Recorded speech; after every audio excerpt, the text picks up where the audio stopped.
Bonjour, bonjour amis téléspectateurs, nous sommes le 18 février, c'est une journée qui correspond à la célébration de la journée du Shahid, journée nationale pour nous. Et donc à cet effet, nous aurons l'occasion de revenir avec quelques invités sur cet événement qui est précieux pour les Algériens, qui honore à chaque fois à travers les 58 wilayas la mémoire de nos chouhadas, ceux qui nous ont permis de recouvrir notre dignité et notre honneur. Donc aujourd'hui, nous en parlerons justement avec un regard vers l'histoire, justement orienté vers l'histoire avec Hassan Arab ce matin, donc qui reviendra avec un aperçu historique sur la symbolique de cette célébration.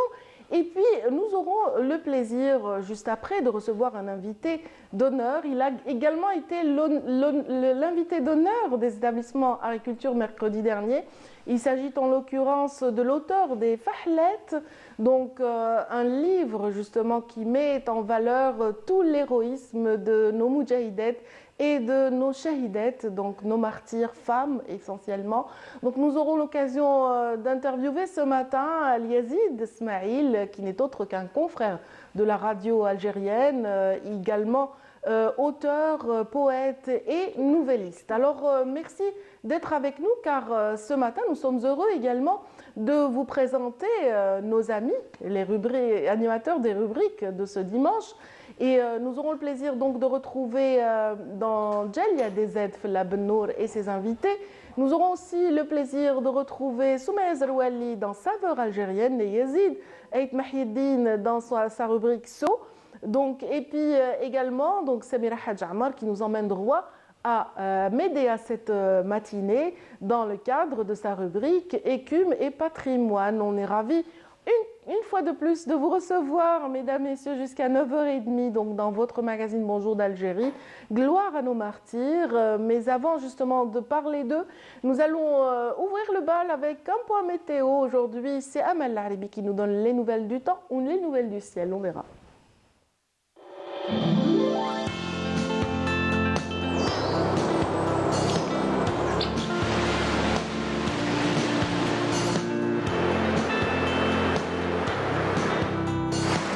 موبيليس تقدم لكم الأحوال الجوية. موبيليس معا نصنع المستقبل. Bonjour Amel. Bonjour Radia. Ravie. Ah, je vous vois plus, en plus net. Tu me vois mieux? Je viens de mettre mes lunettes depuis tout à l'heure. On a remarqué. Ça va? Ça va Radia? En forme? Ça va, alhamdoulilah, oui. Merci de nous donner les nouvelles du ciel ou les nouvelles du temps. Qu'est-ce que vous préférez? Comme vous voulez, temps, ciel, ça va avec. En tout cas, ça Les nous deux. donne la météo tout court. Exactement. Très bien. Merci, je vous laisse travailler alors. Merci Allez-y. Radia, bonjour à tous et bon réveil. Eh bien aujourd'hui on a eu de la brume durant cette matinée sur pratiquement l'ensemble des régions, mais côtières centre et est du pays. Donc la visibilité était plutôt réduite vers cette matinée. Puis le ciel restera souvent nuageux d'ouest en est avec quelques pluies en matinée sur les régions de l'ouest. Ces pluies resteront vers le centre jusqu'en fin d'après-midi et vers les régions de l'est, eh bien, excepté quelques pluies sur les hauts plateaux ainsi que vers les Aurès, eh bien, le ciel restera tantôt nuageux et tantôt ensoleillé. La moitié sud aussi connaîtra des passages nuageux vers la Sahara, le Nord Sahara, les oasis, le Sahara central et le Sahara oriental. Et ces nuages vont donner quelques pluies durant la journée vers le Sahara central et le Sahara oriental. À noter des vents forts vers le sud-ouest, le Nord Sahara, les oasis également le Sahara central où ça va engendrer des sommets de sable, donc soyez très prudents. La visibilité risque d'être réduite vers ces régions, donc soyez prudents ailleurs, rien à signaler. Le soleil s'en donnera cœur joie vers l'extrême sud, le Égard et le Tassili. Les températures, eh bien, quant à elles vont remonter par rapport à hier. Le minimum toutefois 11 degrés du côté d'Al-Biyad, 15 Tiaret, Djelfa, également 15 degrés ou 16 degrés vers Sétif, Constantine et Batna, 18 Alger, Tizi Ouzou, également à Naba, 19 à Oran, 21 Tlemcen, également Biskra, 19 degrés seulement à Béchar, 20 degrés Gardaya, 24 à Ilizi, également Insalah, 25 25 Adrar, 27 degrés à Tindouf, Janet et enfin 32 à 33 degrés de Borj Bedjmokhtar à Ingzem. La mer aujourd'hui, eh bien, elle se montrera agitée sur les côtes centre, mais peu agitée. Sur les côtes ouest et est, des vents faibles, 10 à 20 km/h. Sur les côtes est, les vents seront variables, 10 à 30 km/h. Sur les côtes ouest, les vents seront de secteur nord-est. Nord-est également sur les côtes centre et les vents varient entre 20 et 40 km/h. On va faire un petit tour vers l'Amérique du Nord. Le temps restera plutôt nuageux à Vancouver, Montréal, des pluies prévues du côté de Miami, peu nuageux à Washington, mais plutôt dégagé à Dallas, également New York. Le mercure affichera moins 2 degrés à Montréal, 4 à New York, 7 à Vancouver, 8 à Washington, 18 en Californie, 12 degrés à Dallas et enfin 25 degrés le maximum à Miami. Voilà, je vous retrouve tout à l'heure, juste après le journal télévisé de midi et d'ici là, très très bonne matinée.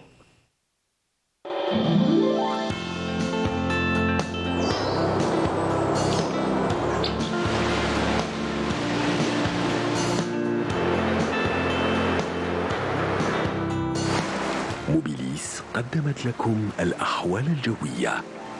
موبيليس معا نصنع المستقبل. Merci infiniment, Amel. C'est moi qui vous remercie. J'ai encore une fois de plus remarqué que Vancouver, c'était toujours couvert. Vancouver, couvert. Toujours couvert. Toujours couvert, oui. En tout cas, je vous souhaite de passer d'agréables moments cette vous aussi. matinée et puis même toute la journée, pourquoi pas. Inch'Allah. C'est de même pour vous, mesdames, messieurs, qui venez de nous rejoindre. Et oui, nos amis palestiniens payent le tribut de la liberté, comme ce fut le cas pour nous, Algériens. Donc, nos aïeux, nos aînés ont payé le lourd tribut de leur vie, donc pour nous permettre à nous de vivre en toute dignité et avec honneur. Et aujourd'hui, justement, nous revenons sur cette journée nationale dédiée aux Shuhada, donc la journée nationale du Shahid plutôt, est célébrée aujourd'hui, 18 février. Pour en parler justement et pour avoir toute la symbolique, la cernée aujourd'hui, qui mieux que Hassan Arab pour nous en parler. On est ravis de vous retrouver, cher ami. Ravi aussi, Radia. Oui. Ils ont le souci justement de la transmission. Ce sont les directeurs et responsables des différents musées dédiés justement à l'histoire du pays, à l'instar du musée du Moudjahid. Aujourd'hui, nous sommes ravis et nous avons grand plaisir de recevoir ce matin Madame Salima Tabet, qui est directrice du musée du Moudjahid. Bonjour. Bonjour, et je suis très, très contente et ravie de vous rencontrer et d'être ici présente. On est très honorés que vous nous parliez ce matin de la programmation de votre musée dans cette journée très particulière, donc qui rend hommage à tous ces martyrs de notre pays et de notre patrie. Donc dans un moment, on va y revenir donc avec de plus amples détails. On va s'arrêter d'abord sur la symbolique de cette journée avec Hassan Arab ici présent. Symbolique, oui, parce que le peuple algérien a subi le massacre, la mort, les enfumades pendant 132 années. Oui, donc tout à fait. 132 années de terreur imposée par l'ordre colonial. Et face donc à cette terreur, le peuple algérien a toujours, donc dès 1830, il n'a jamais accepté Renoncé, le fait colonial. Il n'a jamais renoncé à ses engagements. Il a toujours exprimé cette détermination de faire face à l'hydre colonialiste. Et puis, le peuple algérien a payé un lourd tribut pour son indépendance. C'est pourquoi il est de notre devoir aujourd'hui de rendre hommage à chaque fois donc à tous les martyrs donc de la guerre de libération nationale, mais aussi à tous les martyrs de la colonisation depuis 1830 jusqu'à 1900. Absolument, parce que c'est vrai que le chiffre le plus connu, Madame Tabet, c'est le chiffre d'1,5 million de Shuhada, qui correspond à cette période justement de la guerre de libération de 7 ans. Mais en fait, le nombre de Shuhada dépasse ce chiffre de très loin. Parce qu'en plus, en dépit donc, des Algériens qui ont été massacrés directement par l'armée colonialiste, il y a également ceux qui ont subi les conséquences de cette colonisation.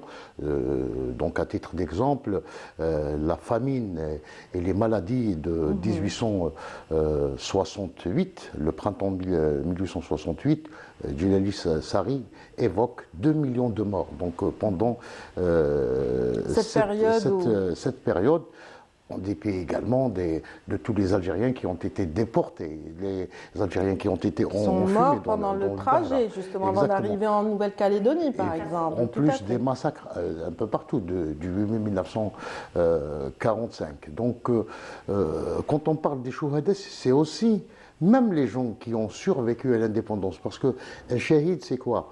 Lorsqu'ils ont pris la décision, ils ont prêté le serment. Donc c'est exactement. Donc, voilà, c'est-à-dire ils se sont sacrifiés pour. Ils étaient prêts à mourir. Pour Vous avez raison la patrie. De dire ça, Hassan. Donc d'ailleurs, on retrouve ça que ce soit dans la proclamation du 1er novembre 1954, ou bien dans l'hymne national, parce que c'est ce serment pour l'Algérie qui est important. Un serment qui a été pour la première fois écrit, noté donc le 18 justement février 1947, c'est-à-dire parce que c'est une date qui coïncide avec la création de l'organisation spéciale du PPA-MTLD, où pour s'engager dans le cadre de cette organisation paramilitaire qui allait servir de fer de lance pour le déclenchement de la guerre de libération nationale, il fallait prêter un serment. Donc, et tous les militants devaient passer par ce serment. Et puis, novembre, c'est le serment, il est dans la proclamation. Donc, les chouhadas, ils étaient des femmes, des enfants, des hommes, des vieux, des vieilles, etc. Donc, toutes les couches sociales ont été touchées par ce sacrifice pour l'indépendance. Aujourd'hui, je pense à une shahida qui a donc... Avant de parler de cette grande dame donc, qui a marqué de par son martyre la révolution algérienne, nous allons juste rappeler à tous ceux qui sont avec nous que toutes ces étapes citées par notre ami Hassan Arabi présent sont racontées et illustrées dans votre musée, n'est-ce pas, Madame Tabet? Oui, tout à fait. Premièrement, enfin, au début, permettez-moi de m'incliner et les chouhadas de l'Algérie, comme il a si bien évoqué Monsieur Hassan Arab, c'est une occasion aussi d'évoquer toutes les étapes de l'histoire de l'Algérie. Une étape très importante datant de 1830 à 1962, passant par la résistance populaire, la résistance, disons, politique, parmi la formation des plusieurs partis politiques et la lutte politique à travers ces différentes personnalités, et à la glorieuse révolution de 1954 à 62. Donc c'est une époque, c'est une période très longue.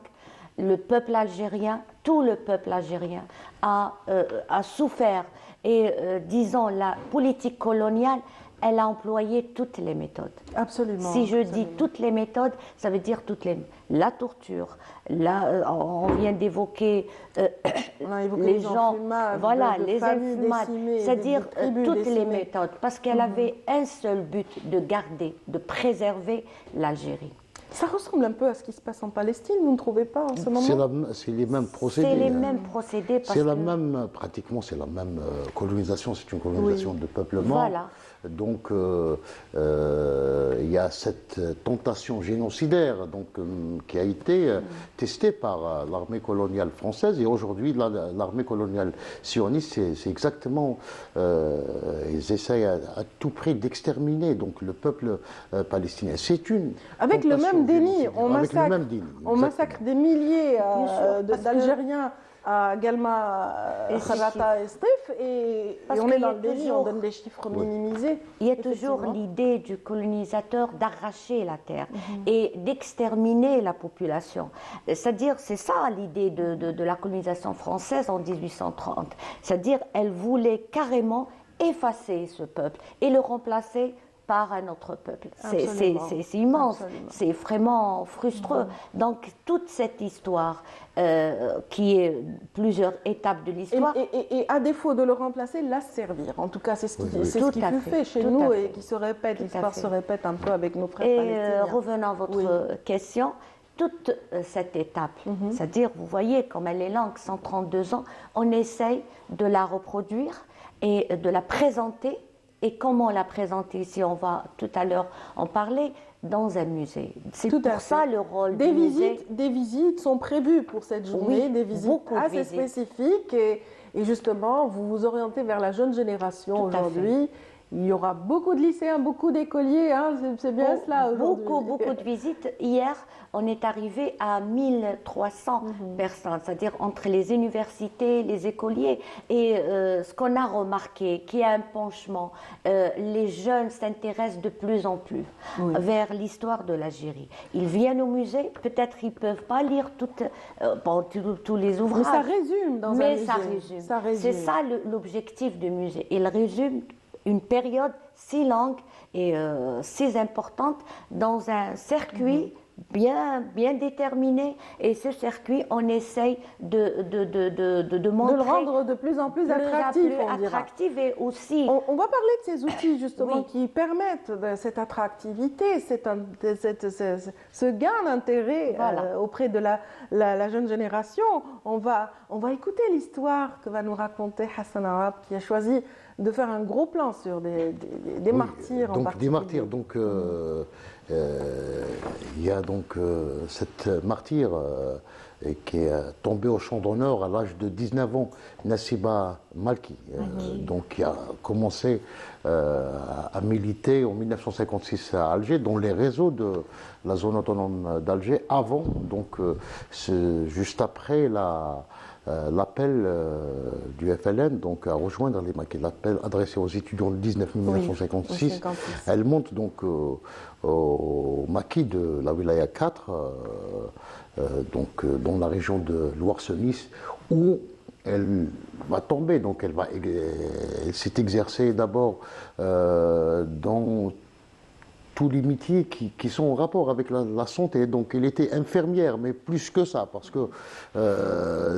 c'est des femmes et des hommes qui étaient chirurgiens, etc. Ah oui, donc c'est plus qu'une infirmière. Ah oui. Donc elle était également combattante. Donc parce les qu'elle a armes, porté elles les tombent au mois de mai 1959, les armes à la main dans cette région donc de la Wilaya 4, Loire-Senis, en zone 3 de la Wilaya 4, plutôt historique.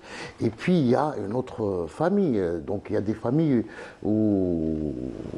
qui a perdu trois voire 4 plus. Je pense donc à la famille Bedawi, donc de la cité Mhidine, pas loin d'ici.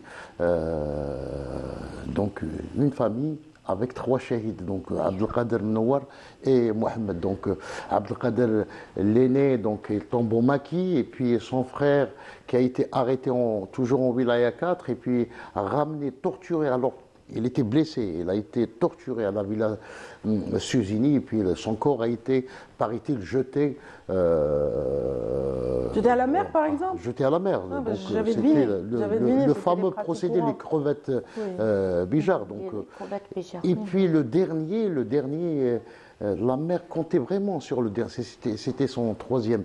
Et il a été assassiné par l'OAS le 2 mai 1962. Donc après le cessez-le-feu. Donc il n'a pas eu la chance de vivre l'indépendance.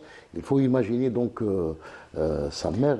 Et justement, oui, allez-y. C'est aussi donc le sacrifice. Donc le sacrifice, des fois, il n'est pas individuel, mais il est familial. Donc c'est toute une famille qui s'est sacrifiée pour l'indépendance de l'Algérie. Le Madaniya, le quartier Madani, les frères, où nous nous trouvons, doit son nom aux frères Madani, qui ont aussi payé un lourd tribut dans leur famille, en tout cas. Voilà. C'est vrai que là, ça nous permet un petit peu de nous incliner à la mémoire de tous ces chouhadas autrement, en disant que leur rêve de voir l'indépendance n'a pas été réalisé, c'est-à-dire dans la mesure où ils ont suivi cet idéal qui les a menés vers une fin qu'on connaît, donc la mort en l'occurrence, Ouais. mais pour que nous vivions en tout cas. Oui. Pour que Nous vivions libres puis, et indépendants. faut pas oublier la dernière phrase de Oui. la proclamation. Donc, nous engageons à donner À le donner meilleur le de nous-mêmes meilleur à la de patrie. nous-mêmes. Donc, c'est ça donc, toute la symbolique de ce sacrifice. Voilà, c'est vrai qu'en tout cas, on se doit, nous, en tant qu'hommes et femmes de médias, nous devons aussi, en tant que responsables d'institutions comme la vôtre, donc un musée, de raconter toutes ces histoires, de rappeler un petit peu le sacrifice de nos aînés. Et c'est ce que vous faites donc avec ces visites qui aussi se basent sur des guides, certes, qui vont encadrer tous ces écoliers, tous ces lycéens, mais aussi sur une base numérique que vous avez instaurée. Permettez-moi de dire tout d'abord, en début, que le musée c'est quoi? Le musée c'est le résumé d'une histoire, c'est une préservation d'une mémoire importante. Et le musée a le devoir de tisser ce lien très important avec les générations venante. C'est-à-dire, c'est lui qui transmet cette histoire. Alors, le musée, avec ce grand devoir, on a essayé de faire, comme vous le disiez, d'abord organiser ces visites, et ces visites encadrées. C'est-à-dire, si on a des écoles, on a des guides, et on leur explique cette histoire. Et bien sûr, pour expliquer cette histoire, il faut aussi que nous avons une certaine modernisation et nous avons une grande, c'est-à-dire un défi numérique. Vous avez installé des bornes numériques, Oui, donc nous tactiles avons- pour les nous enfants, avons pour les plus essayé jeunes. d'avoir cette approche et de bien faire cette approche avec la génération. Et nous avons constaté que c'est une chose qui leur attire beaucoup plus vers l'histoire. Et cela avec un projet numérique. Nous avons tout d'abord bien construit le circuit pédagogique. Un circuit pédagogique, c'est quoi? C'est avoir une certaine chronologie dans l'histoire. Il rentre, il est dans une phase, la première galerie, c'est la phase avant la colonisation. On voudrait montrer aux jeunes que l'Algérie, c'était quand même une civilisation.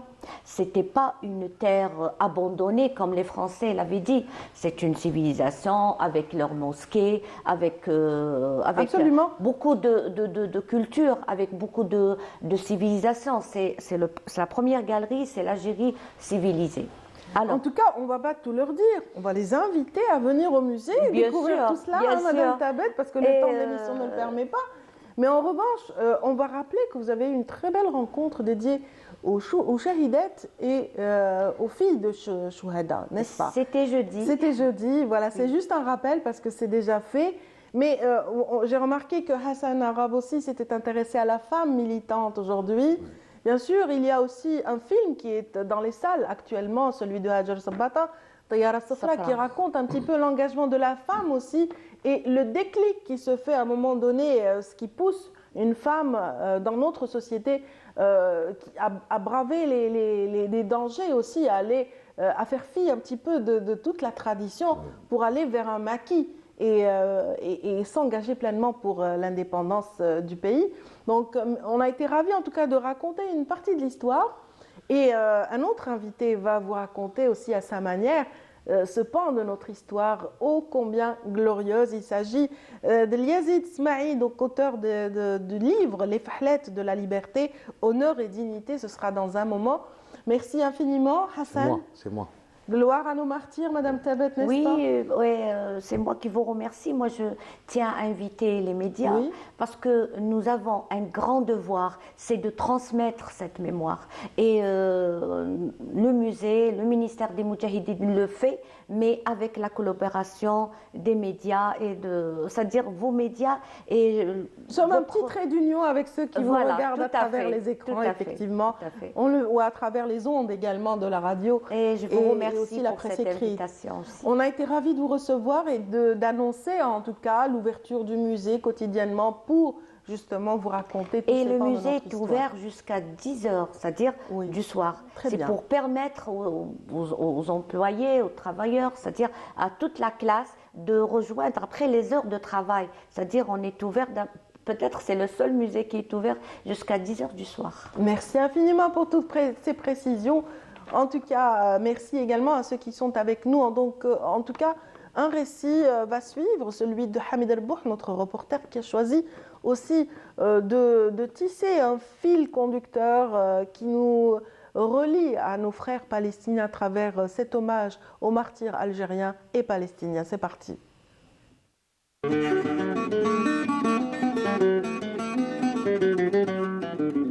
Ils étaient jeunes, ils étaient beaux et la vie leur souriait.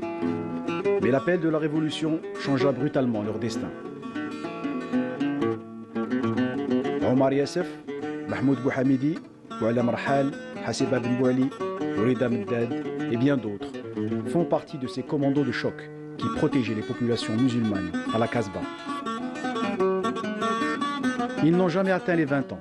Ils ont tout donné à leur pays, sans jamais penser à eux-mêmes. Les 4 jeunes qui ont effectivement participé comme agents et comme aide à la révolution et à la zone autonome. Bon, le premier que j'ai connu, c'était Mouloud Arbadji, qui était l'agent de liaison de son frère Abdelrahman Arbadji et de Haddad Mahmoud, l'intellectuel qui était aussi commissaire politique.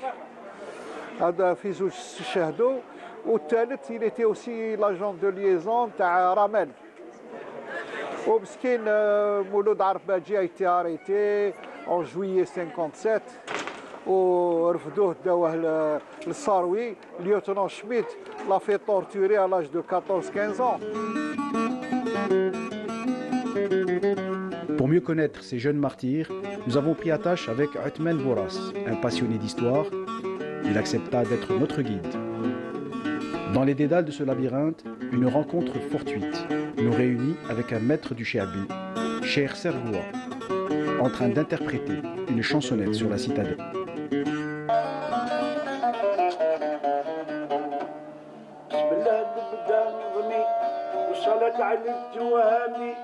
من أداب الإسلامي النبي صلوا عليه النبي صلوا عليه يا سمع اسغالية نعيد لك مرات عينية دموعي بايتة مجرية ما داش شحال قاسيت ليه ما داش شحال قاسيت ليه في بلاد الناس كي اليتيم ليل ونهار محسوب خديم ما جبت الصديق والله رحيم على الغربة نعطيك تنبيه على الغربة نعطيك تنبيه والايام اللي فاتوا زوج عيون وقعداتو بالجباح وحطاتو سيدي عبد الرحمن شي لا بيه سيدي عبد الرحمن شي لا بيه.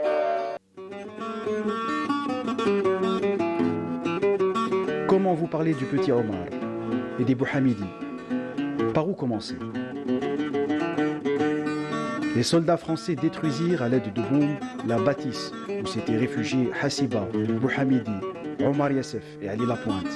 Nos valeureux martyrs avaient préféré mourir les armes à la main plutôt que de se rendre. C'est le même cas pour Zahia Hmitouch avec Dbih Sherif et Ramel. ذاك الوقت 17 18 كانوا رجال وكانت غيره الغيره الحقانيه فلان التحق انا للحق فلان طلع للجبل انا نطلع للجبل. حنا كي نشوفوا حنا اليوم نشوفوا بتي عمر 13 سنه كي مات بتي عمر الحق قبل 13 سنه 12 سنه كي كان يخدم بتي عمر. بوحميدي 18 سنه رحال 19 سنه و6 شهور يعني كاع صغار.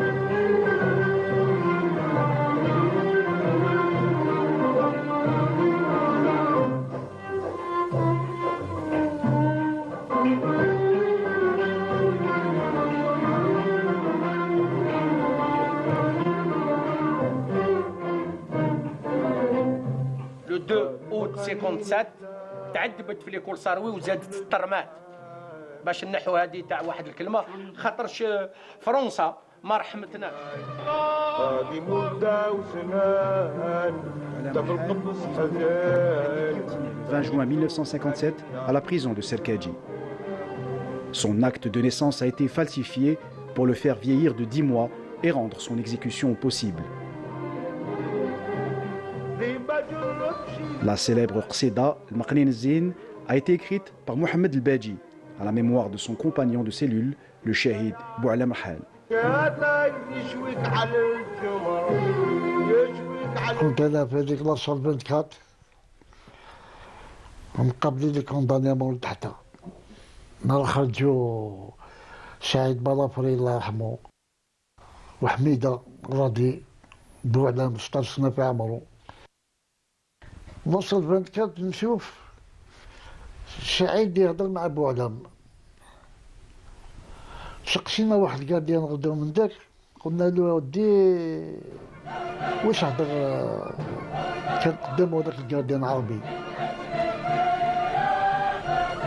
قال له بوعلام يا وليدي قال له ما تخافش قال له ما دخلتك للقوة وانا نديك معايا الجنة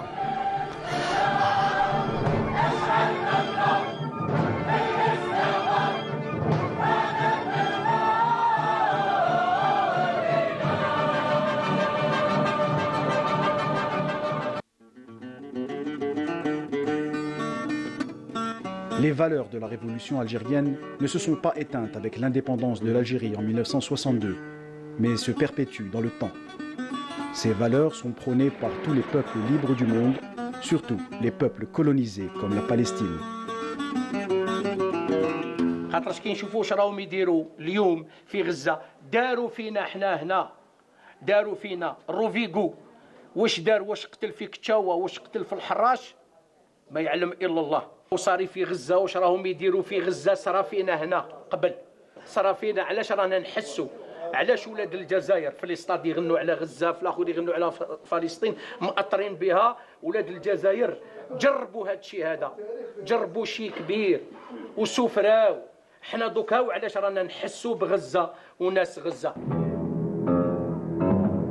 Les jeunes palestiniens ont compris que le prix de la liberté est élevé.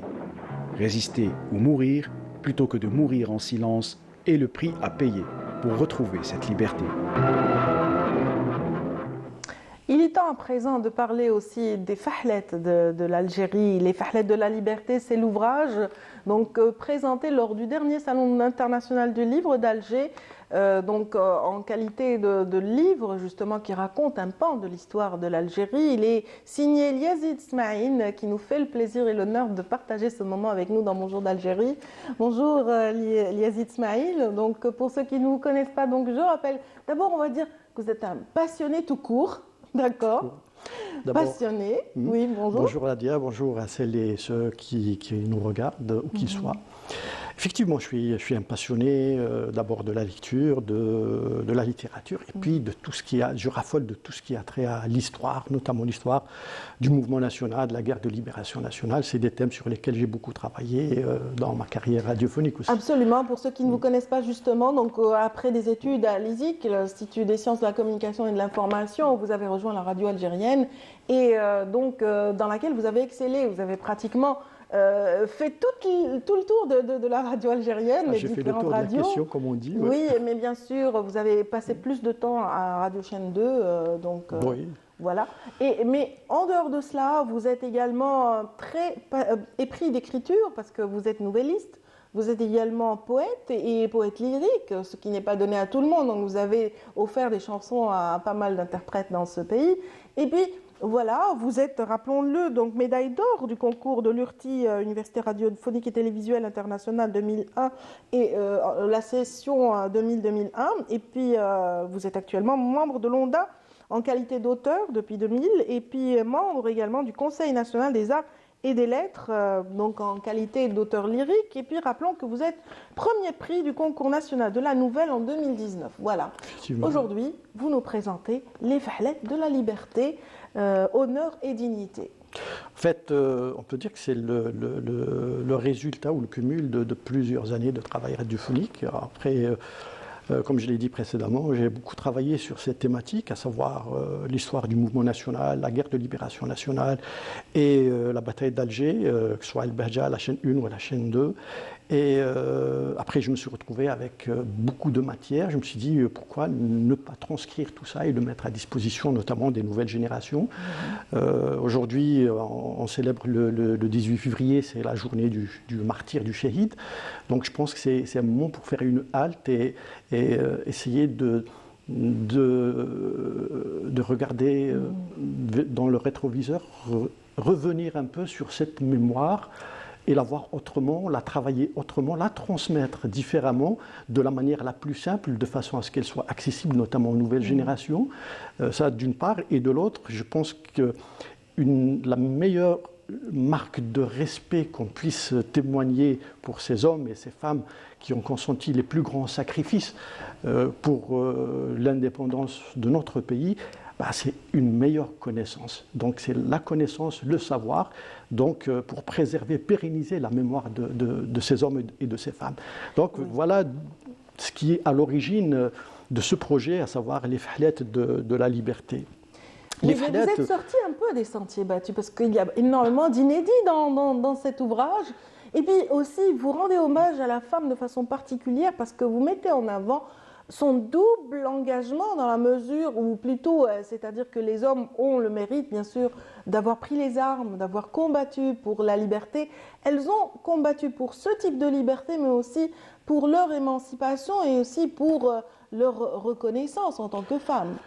Écoutez, dans l'avant-propos, d'emblée, je dis je ne suis pas historien, je n'ai pas cette ambition, ni cette prétention d'aller marcher sur les plates-bandes des historiens.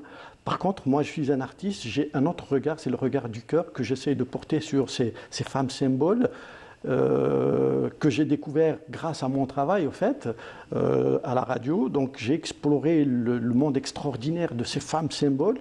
Et en découvrant leur histoire, l'histoire de chacune d'elles, recèle aussi de beaucoup de petites histoires, donc, qui font que il est devenu vraiment nécessaire de les faire découvrir. Même les femmes connues, célèbres, il y a beaucoup de choses, de détails concernant leur vie de militante, leur vie personnelle, qui mérite d'être mise en exergue, ça d'une part, et de l'autre aussi faire découvrir beaucoup d'autres catégories de femmes qui ont participé au combat libérateur. Mais ce qui est important aussi, c'est dans l'approche par rapport à la manière de présenter ce travail, c'est sortir de toute vision réductrice du combat de la femme. C'est un combat qui est éminemment universel dès lors où il s'agit d'un combat pour la liberté, d'où le titre, les fahlettes de la liberté. Pourquoi les fahlettes? Parce que j'aurais pu mettre les femmes de la guerre de libération, j'aurais pu mettre les grandes dames, les symboles, mais je cherchais, il s'agit d'abord de femmes algériennes, donc il fallait trouver quelque chose de purement algérien qui identifie ces grandes dames. Donc, mais qui va englober tous les qualifiants concernant ces dames, à savoir le courage, la dignité, l'honneur, l'abnégation, le sacrifice, la fidélité à leurs valeurs, à leurs principes, à leur engagement, et il n'y a que le mot fahl ou fahla. Donc voilà, mais les fahlettes de la liberté, parce que ces femmes, certes, elles se sont engagées dans le combat libérateur aux côtés de l'homme, mais avant ça, elles ont dû mener un autre combat, à savoir le combat pour la liberté de l'individu, la liberté de la femme. Si on revient au contexte des années 30-40, où la femme était confinée, absolument. Donc il a fallu qu'elle fasse ses preuves, il a fallu qu'elle se libère, qu'elle se batte d'abord pour être une citoyenne à part entière qui a le droit de militer, le droit d'exister, le droit à la parole. Et c'est grâce à ces militantes pionnières, à savoir Mamia Chentouf, Nafissa Hamoud, Isa Bouzkri, Nassima Hablal, Fatima Zekal Ben Ousmane, Hafsa Bisker et d'autres. C'est ces femmes-là qui sont à l'origine de la création des premières associations féminines en Algérie. Et puis, leur combat, d'emblée, elles l'ont hissées au rang de l'universalité, parce que c'est grâce à ces femmes-là qu'en 1950, on a fêté pour la première fois le 8 mars en Algérie, en établissant des contacts avec les associations féminines qui activaient à l'international. Donc ces femmes-là, elles étaient déjà, elles avaient ce regard, oui, bien sûr, absolument. effectivement, à Elles ont fait fi du regard des hommes, elles ont fait fi du regard de la société à l'époque, parce qu'il y avait un idéal derrière. Effectivement, mais le mérite de ces femmes, c'est d'avoir su s'imposer dans un univers politique de l'époque qui était exclusivement masculin, mais de par leur militantisme, leur intelligence. Aujourd'hui, on nous dit que la femme, elle s'est engagée dans le combat libérateur au lendemain du déclenchement de la guerre de libération. C'est vrai, mais ça ne s'est pas fait de façon fortuite. Et il a fallu qu'il y ait un travail en amont, un travail de sensibilisation, un travail de proximité, un travail de mobilisation fait par ces militantes pionnières durant les années 40 et les années 50 qui a donné comme fruit toute une génération de militantes avec une culture politique qui était prête à assumer son devoir. Elles ont eu les bases dans le mouvement scoutisme, dans le scoutisme et le croissant algérien. Absolument. Donc leur a donné les bases, autant que les autres militants. Donc elles ont fini par enrôler leurs frères et sœurs. Et puis le point le plus important, en fait, c'est d'expliquer, notamment aux nouvelles générations, de quelle façon ces femmes venues de différents horizons, issues de différents milieux sociaux, de quelle façon elles ont participé et contribué au combat libérateur au lendemain du déclenchement de la guerre de libération. Ça, on ne nous l'a jamais expliqué. La femme rurale n'a pas participé de la même façon que la femme citadine, la femme instruite n'a pas participé de la même façon que la femme au foyer. La montagnarde... Et vous citez justement dans votre ouvrage qui se décline en 2 temps. Donc, dans un premier temps, vous racontez toutes ces catégories, leur participation, la genèse. Parce que c'est indispensable. Voilà, tout ça, ce qui les a menés à aller vers le combat. C'est la meilleure façon de rendre hommage au travail. C'est très documenté et vous allez vraiment dans le détail de tout. Voilà, vous classez de façon très simple. Il fallait étayer tout ça avec des statistiques, avec des données, et puis faire découvrir certaines catégories qui ne sont pas très très connues.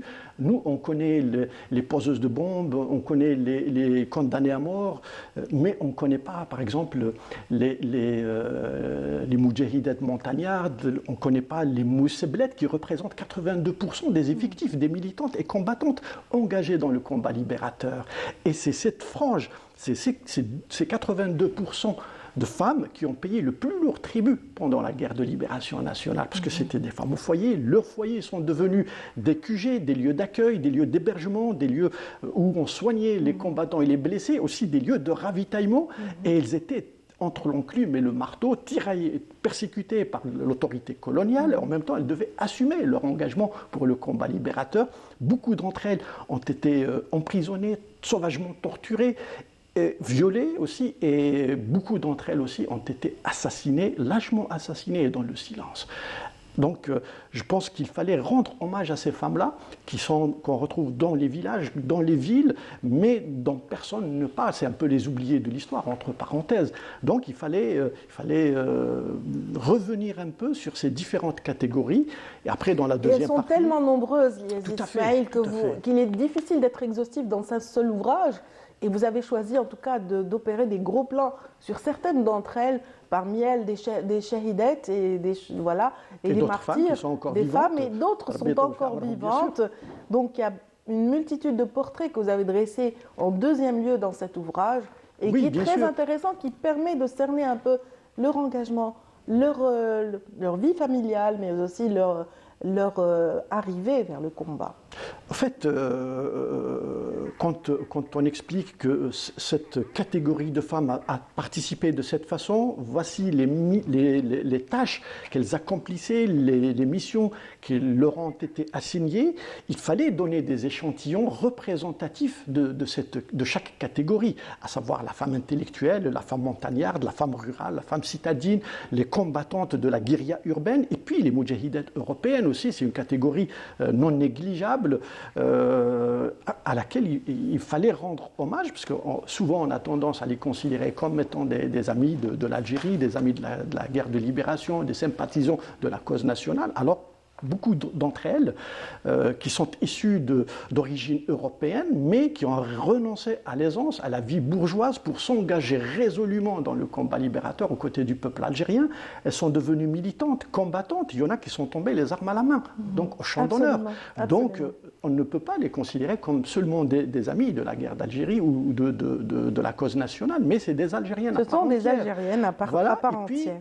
Au passage aussi, je voulais, ça c'est peut-être une déformation, c'est peut-être une déformation de ma part, je voulais rendre hommage aussi aux Fahlet artistes qui ont apporté leur contribution au combat libérateur, et j'ai cité comme exemple la grande diva de la chanson algérienne, à savoir Behia Farah.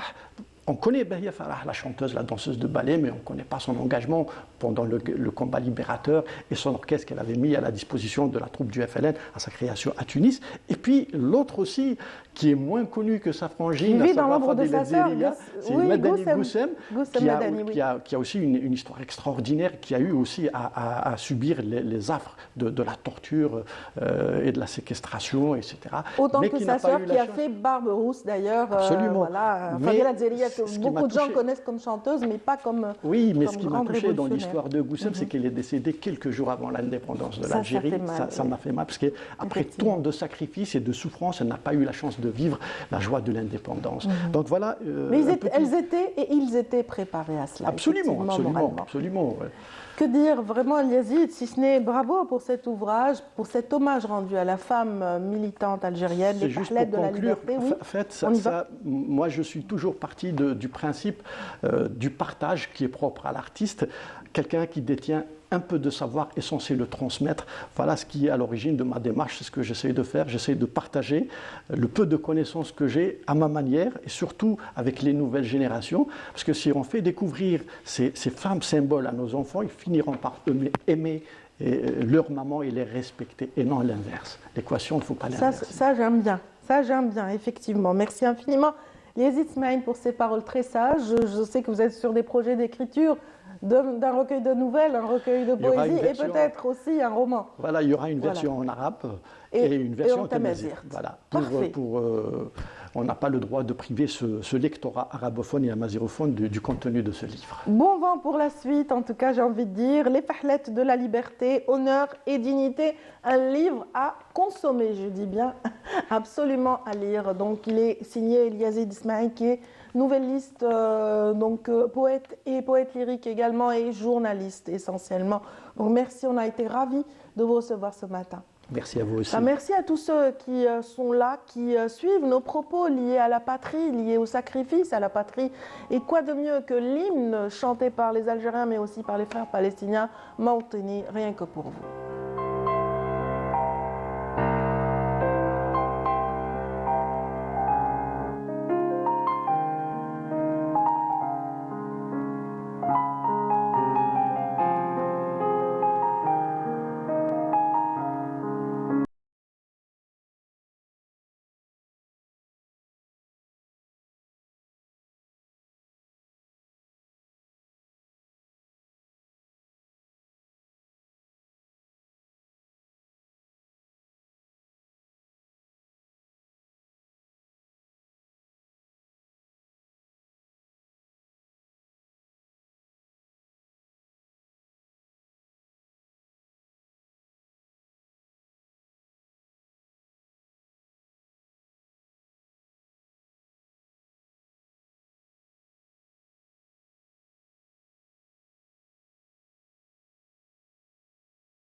Voilà, cette patrie est portée vraiment par le cœur des Algériens où qu'ils soient.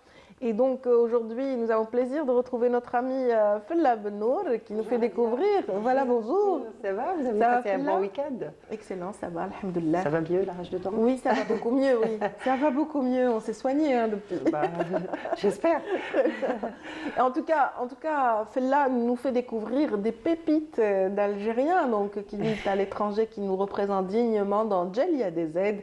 Et aujourd'hui, elle a le plaisir de vous présenter une personne qu'elle va aussi me faire découvrir à moi-même. Donc, dans Djelia.des, il s'agit d'innovation aujourd'hui. Il sera question d'innovation. Et avec nous, justement pour ça, l'expert par excellence, je dirais, M. Benour, donc Hamid Benour, qui arrive du Qatar. Vous êtes là depuis vendredi d'ailleurs et on a le plaisir de vous recevoir parmi nous ce matin. Vous êtes donc dans le centre de recherche au développement au Qatar. Vous êtes spécialiste dans l'intelligence artificielle, l'innovation. D'ailleurs, quand je dis innovation, oui. Celui qui me vient à l'esprit, c'est Lotfi Belkhair qui me dit que l'innovation est plus importante que la création et que l'invention. En effet. Est-ce que c'est vrai? En effet, oui. En effet. On peut créer beaucoup de choses, mais ces choses-là ne voient pas le marché, ne résolvent pas des problèmes au quotidien. Par contre, l'innovation qui peut commencer par des choses qui existent. On ne crée pas de nouvelles choses, mais des choses qui existent avec lesquelles on va faire des solutions à des problèmes concrets. Et ça, l'innovation. Et l'innovation, elle est à la portée de tout le monde. Pas que des chercheurs et des experts. N'importe qui peut trouver la solution à une problématique. Effectivement, on peut découvrir par la réflexion une solution à une problématique donnée, et donc ça devient une idée novatrice. Exactement. Très bien. Et pour revenir à votre parcours, il faut juste rappeler que M. Benour est diplômé de l'université de Bab Zouar, Houari Boumediene. Et donc voilà, on peut en savoir plus peut-être. En effet, je suis, vous disiez tout à l'heure, je suis à l'étranger, donc c'est vrai, mais je suis le fruit de l'Algérie. D'ailleurs, vous insistez là-dessus. Oui, parce que c'est un vrai fait. Hein. Peut-être je fais partie de ceux qui sont partis, mais on revient toujours. Pourquoi? Parce qu'on a toujours ce sentiment qu'on appartient à ce cher pays et on a ce crédit en fait à rendre. Parce que l'Algérie a investi dans des personnes comme nous. Donc on est le fruit, on part et on revient. Un sentiment d'accomplissement. Exactement, et satisfaction. Et satisfaction. Donc même si on a fait des choses extraordinaires à l'étranger, mais c'est ici qu'il faut aussi prouver qu'on est aussi capable de porter ce pays haut. En effet. Et encore une fois, je ne suis pas le seul. Hein. Quand je parle avec des amis à l'étranger qui sont comme moi, donc ils me disent tous la même chose. Hein. Donc ils ont cette chaleur. Dès quand on fait... on va dire, on les invite, on leur fait part de quelque chose. Venez, il y a une opportunité, ils sont excités, ils sont contents, ils sont très heureux de venir et contribuer à l'économie algérienne. Donc, quelle était la case de départ, M. Benour? Pour partir... Après Bab Zouar, vous avez... Après Bab Zouar, donc 2003 2003, En 2003 Enfin, je pensais pas partir. J'avais même lancé une petite boîte à l'époque quand j'étais étudiant en parallèle avec... et c'est ça l'aspect de, je dirais, le truc des étudiants à Bab Zouar à l'époque. Voilà, on était étudiants, mais on avait toujours cet esprit, il faut faire quelque chose. Donc moi, à l'époque, j'ai lancé ma boîte en Algérie. Mais le destin a fait que j'ai parti. Pourquoi? Parce que j'ai eu une opportunité pour continuer le projet de PFO à l'époque, donc pour soutenir le diplôme d'ingénieur. On a continué à travailler avec un laboratoire avec qui on travaillait avant. Donc ils nous ont dit, le professeur qui était là-bas, venez continuer à travailler avec nous. On est parti en France. Moi, quand je dis... C'était la première fois que vous avez pris l'avion d'ailleurs. C'était la première fois que j'ai pris l'avion à l'époque. La première fois que je pars loin de ma famille.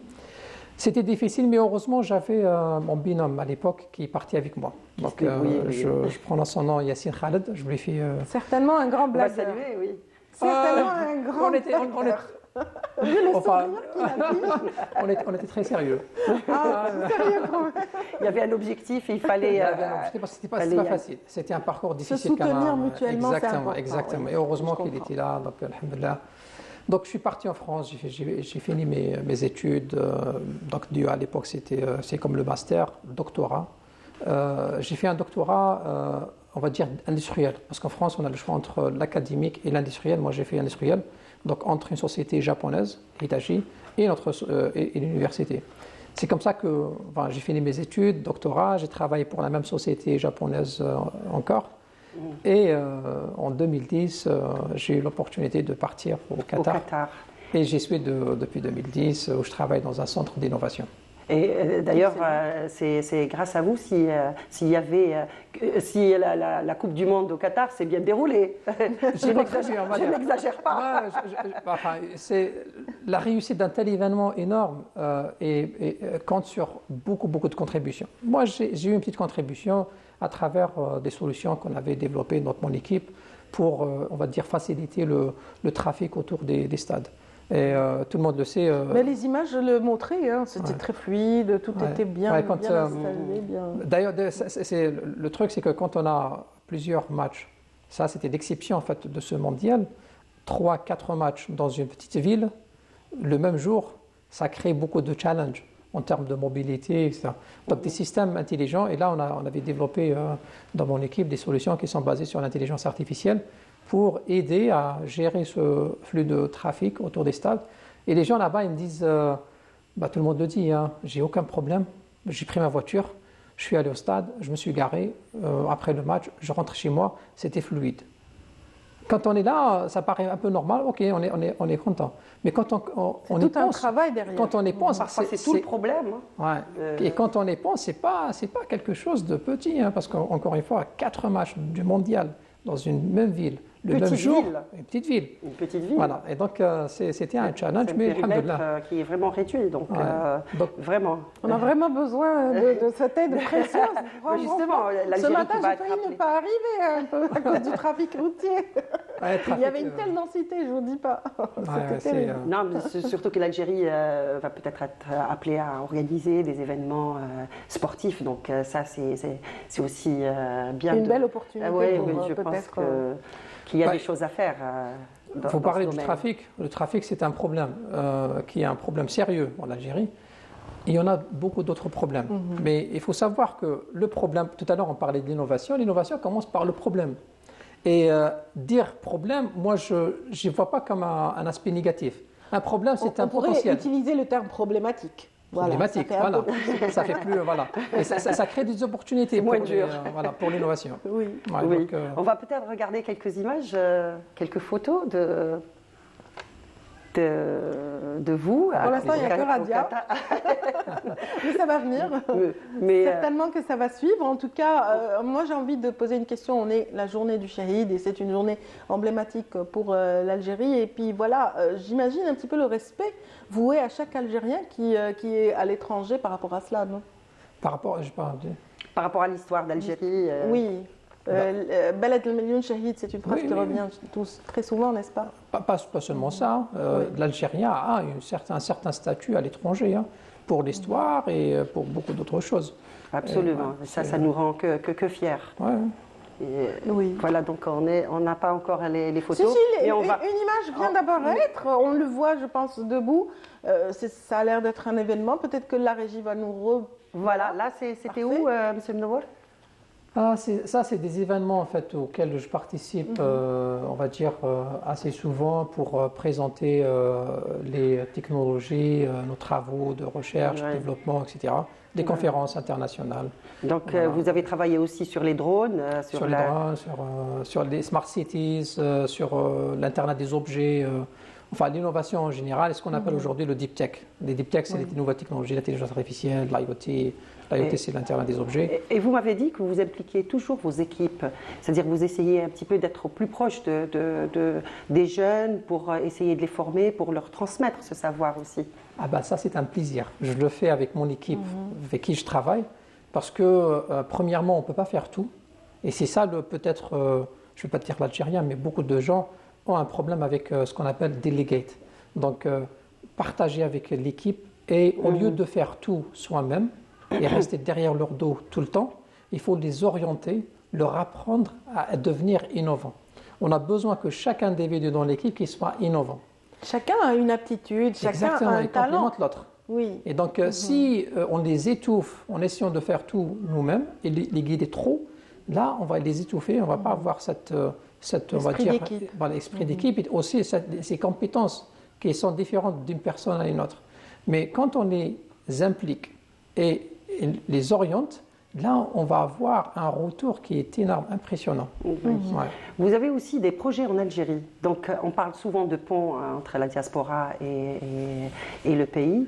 Et vous, vous êtes un exemple concret. Donc, il y a une année, vous avez déjà signé avec la direction des forêts pour un projet et pour la prévention contre les feux de forêt. Donc, on verra peut-être un petit extrait tout à l'heure. Et vous pouvez nous en parler avec plus de détails? Ça me tient à cœur, ça. Quand vous dites, vous êtes un exemple concret, c'est un grand plaisir parce que, encore une fois, je reviens à la diaspora qui est à l'étranger. On a toujours cette volonté, cet amour pour le pays et on aime toujours revenir pour rendre un petit peu je dis, parce qu'on ne pourra jamais rendre suffisamment. Et avoir la possibilité d'avoir un projet concret en Algérie qui contribue à résoudre un problème très sérieux, très important, et contribue aussi à faire monter l'économie algérienne. Quand je parle d'un problème très sérieux, là on parle des feux de forêt. C'est un problème qui revient chaque été, année. Et les dommages sont très importants, humains, naturels, et on ne peut pas observer sans rien faire. Moi, en tant que technologiste, je me disais, mais il faut faire quelque chose, comment je peux contribuer ?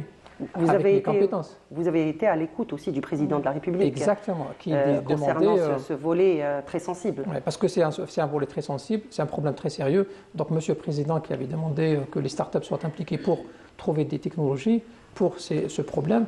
Donc, moi, je prenais ce message que, voilà, je suis concerné. À cœur, oui. Donc, j'ai proposé une solution qui utilise l'intelligence artificielle, l'Internet des objets, les drones, pour combattre les feux de forêt. C'est mon associé Farid Chidouba et moi-même. C'est un moment qui est mémorable. Vous avez tenu à ce que cette photo passe aussi, parce qu'elle symbolise beaucoup de choses pour vous. Ouais, en effet, elle symbolise beaucoup de choses. Pour nous, personnellement, c'est un début d'une phase. Je parlais tout à l'heure de satisfaction de contribuer en fait à l'économie algérienne. Donc là, ça marque le début de notre expérience. Et aussi pour marquer cette... C'est le label, il faut aussi dire. C'est un label que vous avez obtenu depuis une année maintenant? Depuis presque une année, pas encore une année, mais presque. Et ça marque aussi l'écosystème qu'on a aujourd'hui, qui est une opportunité pour les jeunes. Et surtout, les entrepreneurs, qu'ils soient en Algérie ou à l'étranger, il y a une opportunité aujourd'hui parce qu'il y a un écosystème qui permet aux startups d'exercer, de se prouver. Donc c'est pour ça que je disais, ça ne marque pas que du côté personnel, mais du côté en fait de l'écosystème en général, l'écosystème des startups et de l'entrepreneuriat. D'ailleurs, vous êtes là dans le cadre aussi d'un travail qui devait être fait ou devrait être fait avec plusieurs institutions, sans citer en détail les projets, mais vous revenez pour ça justement, avec pour une plaisir. semaine. Avec plaisir. Non, mais alors, il va nous parler des projets, peut-être, enfin, pas en détail, mais... Le premier projet, je viens ici, c'est pour mes parents, ma famille, je viens toujours avec cette... C'est la priorité. C'est important. Je les salue d'ailleurs, surtout mes parents. Mais bien sûr, c'est toujours pour aussi faire des réunions, rencontrer des acteurs, que ce soit pour la start-up, parce aujourd'hui on est en discussion avec beaucoup d'organismes qui s'intéressent à nos compétences dans l'intelligence artificielle et l'Internet des objets, donc pas seulement pour les forêts, mais pour d'autres domaines, et aussi pour contribuer à l'écosystème entrepreneurial et start-up. Je fais du coaching, mentoring. Là, je salue l'équipe de Algeria Venture, par exemple, où j'interagis comme mentor chez eux. Voilà, donc je contribue comme je peux. En tout cas, on attend vivement justement une autre occasion pour parler de tous ces beaux projets, en tout cas, qui dressent des passerelles, comme vous le disiez tout à l'heure. Je peux rajouter juste... mais si vous ne dépassez pas les 20 secondes. Les 20 secondes. J'allais parler de l'automobile sans chauffeur, que vous avez aussi... vous êtes en train de travailler là-dessus. En effet. Voilà, peut-être ça répond à votre... Absolument, c'est génial. 20 secondes. Eh ben, on est curieux en tout cas. J'aimerais bien qu'on découvre ça plus tard, Inch'Allah. Voilà, parce que le temps imparti à la rubrique vient de toucher à sa fin. Donc, on a été ravis de vous recevoir, M. Mnouar. Vraiment, chapeau bas. Je rappelle, pour le 18 février, pour Yom Shahid, il y a 2 rassemblements. Un à Paris et un autre à Marseille à l'occasion. Donc il faut être nombreux pour cette journée mémorable qui nous renvoie vers ce qui se passe en Palestine. Et voilà, donc Absolument. j'espère qu'ils vont être nombreux, les Algériens, à Marseille et à Paris. On l'espère aussi. Merci beaucoup, Filla Benour, pour Djelia DZ qui vient de toucher à sa fin. C'était un plaisir de partager ce moment avec votre invité, M. Nouares, présent, donc, qui est spécialiste en développement, expert en recherche et développement, donc dans une compagnie qatari. En tout cas, on a été ravis ce matin. Ravis également de vous avoir avec nous depuis le début. J'imagine que les fins gourmets attendent la présence justement dans l'émission de Soumeya Zerouali. Elle vous attend depuis un moment avec son chef. Vous avez donc, pour les plats algériens, M. Nouares? Oui, bien sûr. J'adore. Le couscous. Première position. En tout cas, moi, je suis curieuse de découvrir voilà, la recette que nous livre tout de suite Soumeya Zerouali et son invité. Bienvenue à vous, amis téléspectateurs. Vous l'aurez compris, c'est votre espace culinaire de la matinale. Il s'agit bien évidemment des saveurs algériennes. Je suis en très bonne compagnie comme à chaque fois et ce avec plaisir. Je rencontre. Plaisir partagé. Aïchek, merci beaucoup, chef Fatah. Comment ça va?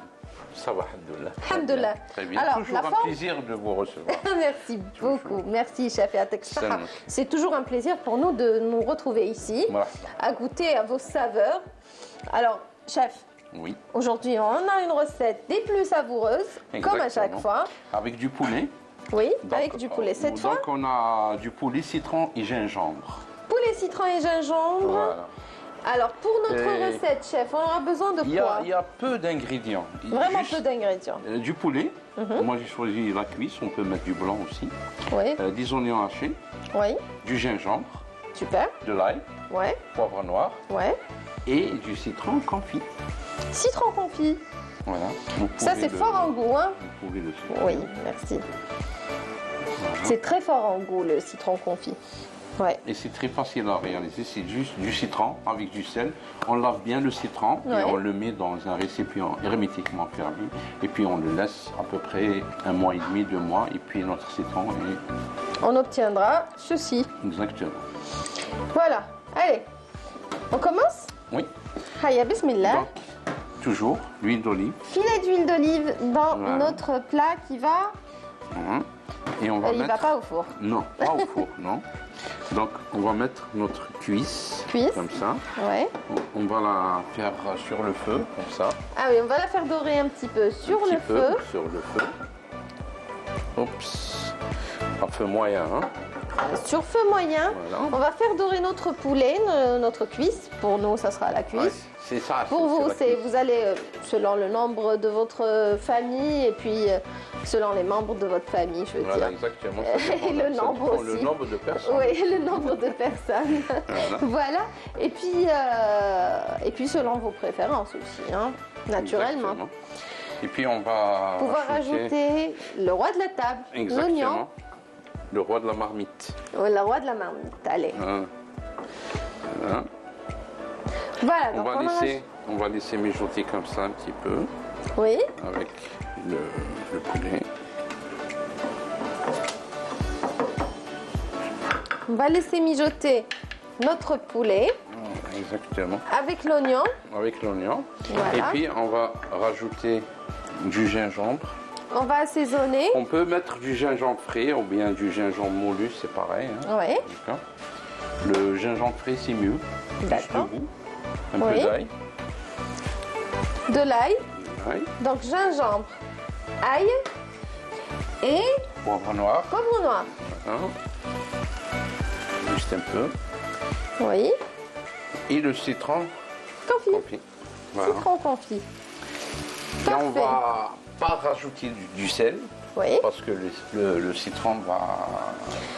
Allez, venez par là s'il vous plaît, chef, comme ça on peut, voilà, on peut voir. Donc on a notre poulet auquel nous avons ajouté les oignons. On a mis un filet d'huile d'olive, bien sûr, pour faire dorer. Et puis on a assaisonné donc gingembre, ail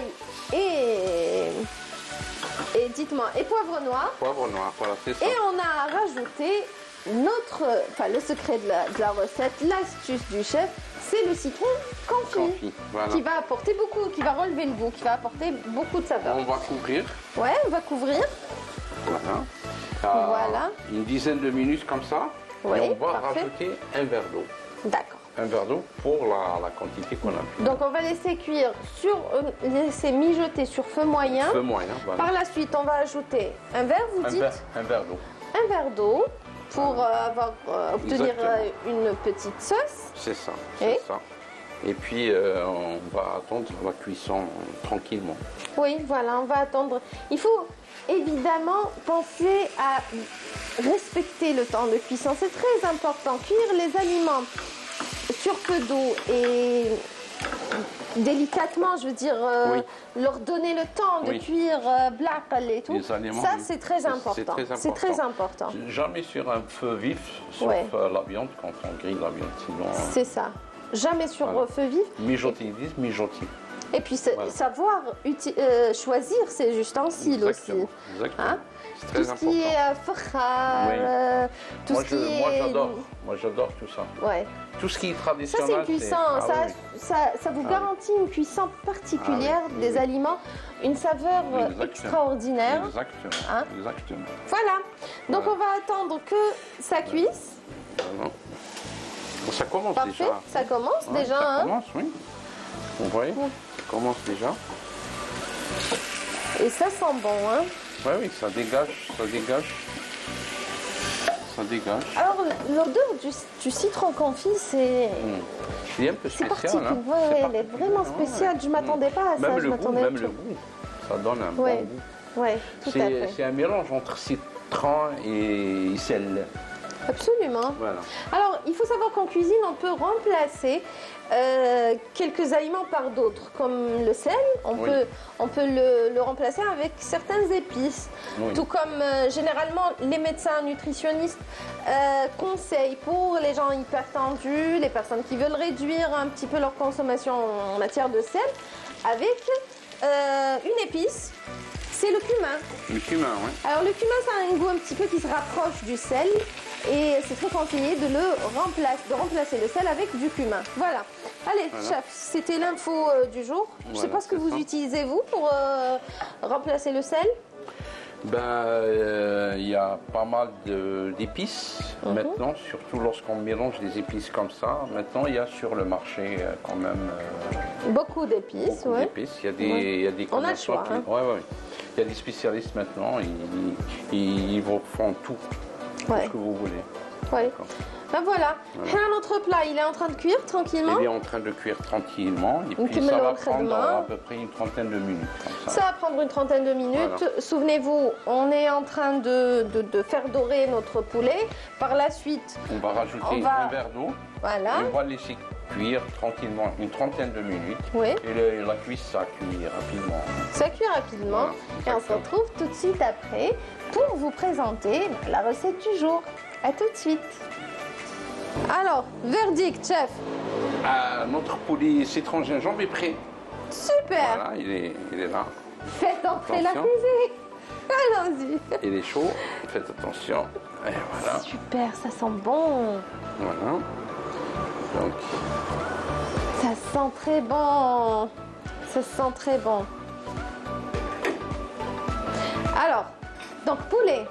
Je me suis oubliée. Hein, j'attends ma minute solitude, minute dégustation. Allez, regardez-moi ce beau morceau, cette belle dorure voilà. et juste un petit cette peu. sauce. Vous pouvez pas imaginer l'odeur, les saveurs qu'on a ici. Franchement, chef, yatak saha. Allah yassalmik. Allah yahafdak. Avec un Franchement, grand ça plaisir. sent très Oui, bon. ça, c'est le citron confit. Oui. Il y en a qui le mangent, il y en a qui le Il y en a jettent. qui aiment. Oui, il y en Oui. a qui aiment, mais... Après, il faut aimer, hein. Le manger, il faut aimer.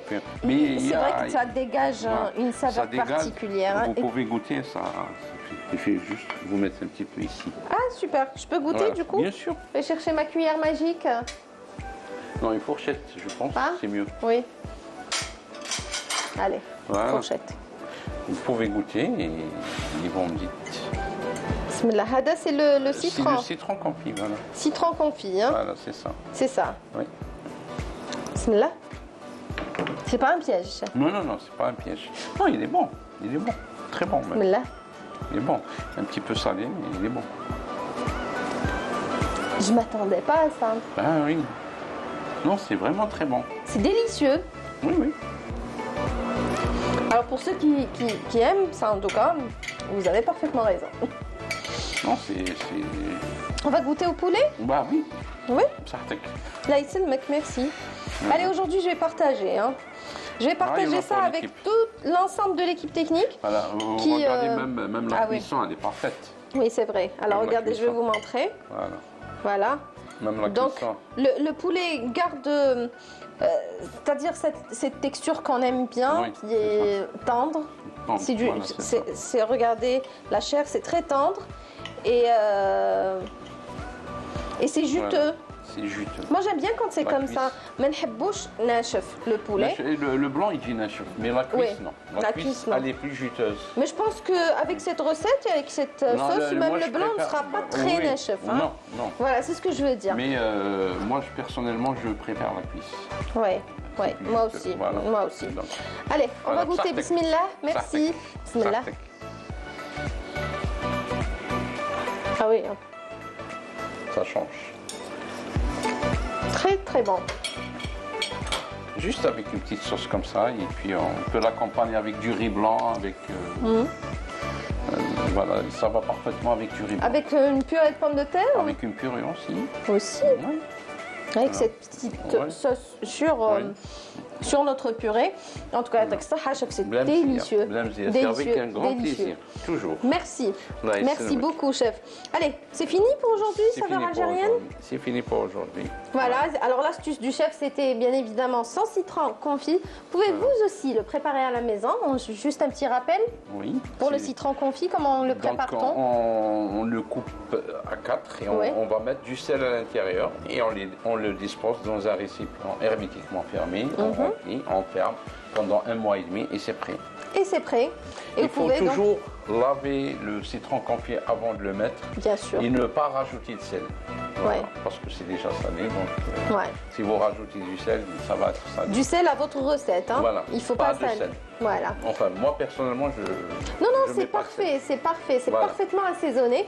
Voilà. donc merci, chef Yatek Saha. C'est avec un grand plaisir. Merci, Voilà. c'était délicieux, chef, c'est vraiment très bon.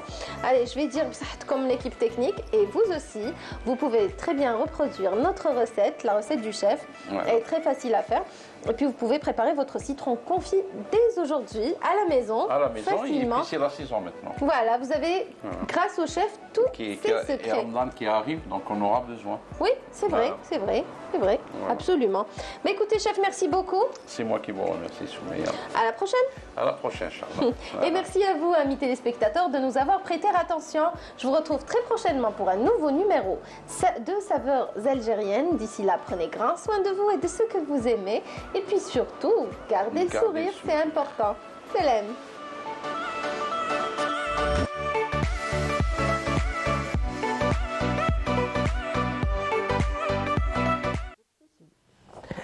Et voilà, merci Soumeya Zelouali et son invité. Merci également aux amis qui viennent de s'installer. Bien sûr, Samira Hadjamol. Qui commence par une toux. Fali. Bonjour, bonjour à tous. Et puis Yazid. Yazid, le grand Yazid. Bonjour, ça va, vous allez bien? Ça va très bien, merci. Ça va. Il a plu, hein? Il a plu ce matin, effectivement. Il a plu hier. C'est pas la pluie, c'est le froid, le problème. C'est bien pour les pluie, c'est bien, agriculteurs. baraka. Même le froid, il a son rôle. Hein? Non. Ah oui, il féconde les entités végétales et les oui. Ah oui. En tout cas, on va dans une région, une très belle région Oui. où vraiment fusionnent tous les reliefs Oui. de fort belle manière. Très très belle Médéa, région. en Médéa, l'occurrence, n'est-ce pas? grande histoire à Médéa. Vous connaissez Médéa, tu connais Médéa. Ah oui. Très très bien. Pas très loin Titri. d'Alger, en tout cas. Le Titri. Voilà. Et le Titri, c'est là où Bouloguine ou Boulorine Bon, Lorraine. Boulorine. Ibn Ziri est né. Il est né dans le Titri. On ne sait pas exactement, on n'a pas la date malheureusement, mais l'histoire se passe au Xe siècle. C'est le fils de Menned et petit-fils de Mancus. Mais surtout Boulorine, c'est le père de Hamed. fondateur de la dynastie des Hamadides. Voilà. Et c'est aussi le père de Mansour. Et lui-même a été, on va dire, moi je le compare à un empereur, hein, puisque pendant 25 ans, il va livrer bataille contre les Zénètes. Ziri, donc les Ziri, la dynastie des Ziri, c'est la tribu des Sanhaja. Et donc les Sanhaja sont, on va dire son père, hein, Mennad a été, on va dire, le gouverneur de la région, donc de l'Algérie et du Maghreb jusqu'à toute la partie de l'Est. Et de l'autre côté, il y avait les Zénètes, et les Zénètes, eux, avaient prêté allégeance on va dire, au califat des Omeyyades. Donc les Fatimides et les Omeyyades, c'est une grande histoire de conflit, tout comme les Abbassides avant leur déclin. Et à un moment, les Fatimides sont repartis chez eux. Ça se passe en 971. Et donc Mennad va être nommé le général de la région, donc de l'Algérie au Maghreb de l'Est, et il va y avoir en permanence pendant 25 ans, et notamment après la mort de Mennad, puisqu'il a été tué par les Zénètes, il a été décapité. Son fils Bolorin n'a jamais pardonné, donc pendant 25 ans, il va livrer des expéditions punitives contre les Zénètes. Les Zénètes sont une tribu de nomades, ce qu'on voit, oui, voilà, c'est le palais de la cour du palais. C'est les vestiges qui restent à Al-Achir, à Médéa. C'est la capitale des Al-Achir, c'est à Médéa. Oui, bien sûr. Voilà, donc Bolorin, d'abord on va dire que les Zénètes sont un peuple semi-nomade. C'est des éleveurs, donc ils se déplacent et ils vont jusqu'à s'installer dans le nord-est de l'Algérie. Ils vont être voisins avec les Sanhaja. Les Sanhaja, eux, sont des sédentaires. Et à un moment, le voisin, il est trop envahissant. Il va s'accaparer un peu plus d'espace. Ils vont se livrer bataille. Et les cousins des Sanhaja sont les Koutama. Et c'est par les Koutama que les Fatimides vont revenir et vont aussi être en conflit avec les... C'est eux qui ont conquis le Caire. C'est eux, puisque c'était le déclin des Abbassides. Donc, ce qui va se passer, c'est que c'était aussi, au XIe siècle. Oui, alors c'est des guerres en permanence. Et Bolorin, lui, va se démarquer. Il va, on va dire, prendre le pouvoir sur tout le territoire. On a la Tripolitaine, qui est la partie nord, je crois, de la Libye, l'État de Sicile, tout le Maghreb de l'Est, et il va s'étendre jusqu'au Maghreb de l'Ouest. Et donc son pouvoir est étendu, il va tellement batailler contre les Zénètes qu'ils vont finir par déserter l'Algérie. Ils vont s'enfuir à l'ouest. Un peu plus vers l'ouest. Et qu'est-ce qui reste en fait? Quels sont les vestiges qui restent à Bédia? Il reste le palais, il y a deux sites notamment, celui de Benya, on voit, et celui de Hachir. C'est le palais qu'il a construit Bolorin, il reste les remparts, il reste la cour. La photo qu'on vient de voir, c'est une gravure c'est un dessin que Béchir Yilles a fait de Georges Marcé. Georges Marcé s'est beaucoup intéressé et il était à l'époque directeur du musée des antiquités et de l'art islamique. Donc il y a beaucoup de choses qu'on peut découvrir au niveau du musée des antiquités. Déjà, il y a des choses qui ont été trouvées fragments lors de des tous ces fouilles, vestiges. effectuées. Il a été aussi donc Marcé a fait aussi des fouilles. Il a écrit, on peut les retrouver aussi dans les feuillets d'Alger. Les feuillets d'El Jazair, pardon. Voilà. Bolorin, c'est qui? On a une statue, on l'a vu dans les images. Judith. Voilà, qui est une très belle statue. J'ai été vendredi, j'ai pris un café dans le café à côté. Café Yazouran, oui, bien sûr. Voilà, très bel endroit qui va sur la mer. Et c'est le fondateur d'Alger. Voilà. Et c'est aussi le fondateur de Méliana, c'est le fondateur de la ville de Médéa. C'est quelqu'un qui a inscrit son empreinte. Les deux images, le voilà, c'est lui qu'on voit. Bolorin Ibn Zéli, il était beau, hein, il était magnifique. C'était une belle carrure. Oui, vraiment, il avait l'envergure de l'empereur, comme vous le disiez tout à l'heure. En tout cas, empereur, parce qu'on a fait la comparaison avec l'empereur romain qui a régné Macrinus, qui lui était un empereur romano-berbère, et qui a régné en 271. Je voulais rajouter que les deux photos qu'on voit là tout de suite, c'est une très belle découverte qui a été faite au mois de décembre, enfin novembre-décembre, à Médéa, dans la commune de Ouzra. C'est on va dire, c'est un artefact, c'est une pierre où il y a des inscriptions libyques. C'est pas n'importe quoi, c'est daté.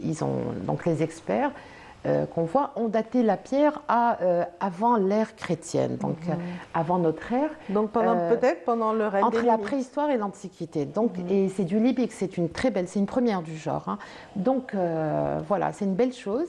Et ils vont continuer à faire des fouilles, et d'autant plus qu'ils sont en train de préparer l'amendement du Code du patrimoine. C'est très bien. Sur là, ils vont trouver d'autres choses encore. Merci Samira, Yazid. Ben moi, je vais parler aujourd'hui de Palestine, puisque Edgar Morin, qui est un antifasciste, qui est un ancien résistant contre le nazisme, on voit sur les réseaux sociaux, il a fait le buzz, il déclare son refus de ce que fait actuellement l'entité sioniste. Il rappelle aussi le silence des Américains, du monde, des Européens, etc. Il dit comment ça se fait que des gens qui se réclament de l'Holocauste, qui ont vécu cette douleur qui est immense, puissent aujourd'hui reproduire autant d'horreur. Il le dit, lui aussi qui était un résistant, il était contre le nazisme, il le rappelle, c'est un juif également, mais il le dit clairement, il parle de cette omerta, de ce silence sur ce génocide, sur cette douleur des Palestiniens, cette douleur profonde, de cette horreur, etc. Et voilà, il y a une dame aussi qui est une Palestinienne, qui est Suzanne Elkens, qui a écrit De glace et de feu, donc son dernier roman, qui est une femme qui est née en 1958 à Gaza et qui est actuellement entre Algérie et la France, elle était également enseignante de langue arabe à Nantes, dans un lycée à Nantes. Et dans ce roman, on retrouve des références à la Palestine, où elle rappelle un peu ce pays de thym et de miel qui est la Palestine, où elle rappelle aussi les couleurs du drapeau palestinien.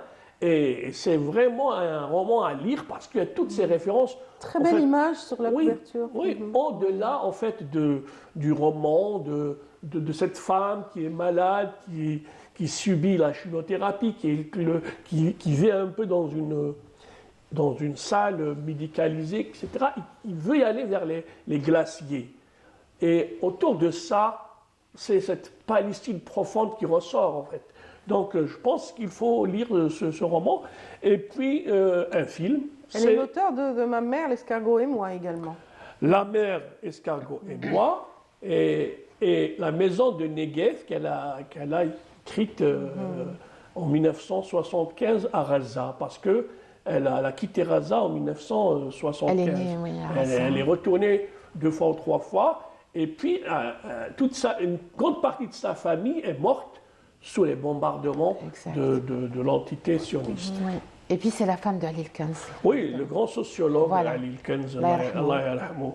En parlant de ces grands, de ces grands qui ont marqué l'Algérie, c'est Allel el-Mouhib. Allel el-Mouhib dans le film L'homme qui regardait des fenêtres. En fait, ce film il est extraordinaire.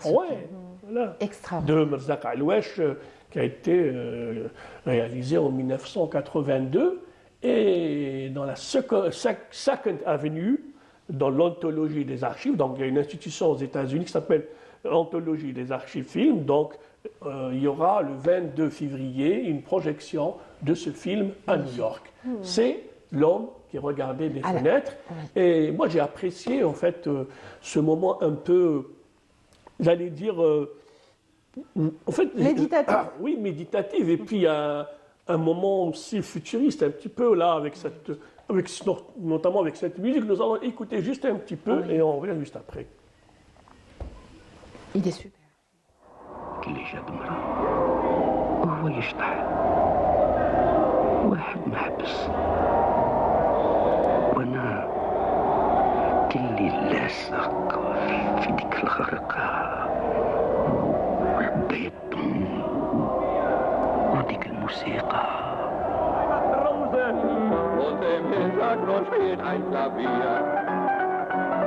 Und ein See, der brüllt. Endlich eine ganze Frau. Ja, die Meernixen sind's auch. Bis hier.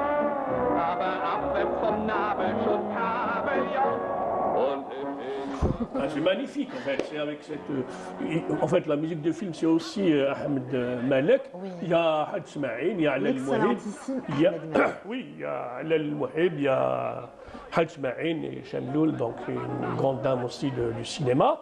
Et rappelons que Alal Mouhib, il a fait Antigone à Paris, il a fait la mise en scène d'Antigone. Donc on voit un peu ce côté théâtral qu'on voit, etc., dramatique. Il a fait Antigone, il a été remarqué par Mahidine Bechtarzi. Il a commencé dans une troupe de théâtre des scouts musulmans algériens. Et c'est Mahidine Bechtarzi qui l'a découverte. Et on termine avec Laïrahmou Yahya Roul, qui est un grand monsieur de la musique andalouse, qui a été enterré récemment à Oran. Il a commencé avec ردouane Ben Sari. Donc nous vous laissons avec ce petit passage de Yahya Roul, Laïrahmou. Et c'est avec ça qu'on termine notre émission, mesdames, messieurs. Merci Yazid, merci Samira. Merci beaucoup. Merci à vous qui étiez avec nous. Bonne journée.